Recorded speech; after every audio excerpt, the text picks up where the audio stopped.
সম্মানিত ভিউয়ার্স, আসসালামু আলাইকুম। ঘটনা থেকে শেখার আছে অনেক কিছু। ইয়াহু কোম্পানি গুগলকে প্রত্যাখ্যান করেছিল এবং নোকিয়া কোম্পানি অ্যান্ড্রয়েডকে প্রত্যাখ্যান করেছিল। সময়ের বিবর্তনে দুটি কোম্পানি আজ মার্কেটে খুব খারাপ অবস্থায় আছে। সময়ের সাথে নিজেকে আপডেট করুন, অন্যথায় আপনি টিকতে পারবেন না। কোনো ঝুঁকি না নেওয়াই হচ্ছে জীবনের সবচেয়ে বড় ঝুঁকি।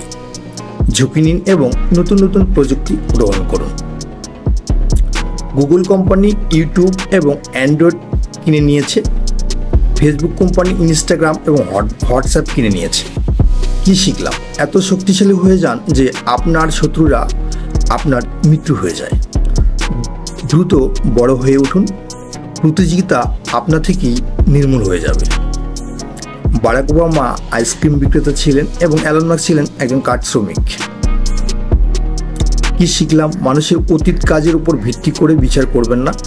আপনার বর্তমান আপনার ভবিষ্যৎ নির্ধারণ করে না, আপনার সাহস এবং কঠোর পরিশ্রমই তা নির্ধারণ করে। আরও দুটি ঘটনা। কর্নেল স্যান্ডার্স 65 বছর বয়সে কেএফসি তৈরি করেছিলেন। কেএফসি কর্তৃক প্রত্যাখ্যিত হয়ে জ্যাক মা আলিবাবা প্রতিষ্ঠান করেছিলেন। কি শিখলাম? বয়স শুধু একটি সংখ্যা মাত্র। আপনি যে কোনো বয়সে সফল হতে পারেন। জীবনে কখনো হাল ছাড়বেন না।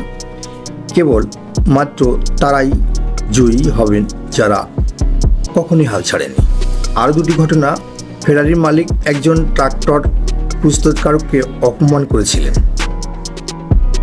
সেই ট্রাক্টর নির্মাতা ল্যাম্বরগিনি তৈরি করেছিলেন।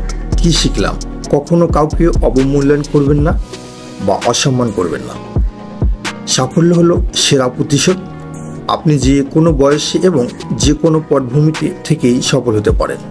সৃষ্টিকর্তার প্রতি বিশ্বাস রাখুন, স্বপ্ন দেখুন, লক্ষ্য স্থির করুন এবং কঠোর পরিশ্রম করুন। কখনোই হাল ছাড়বেন না, জীবনের আশা হারাবেন না। ধন্যবাদ, সবাই ভালো থাকবেন।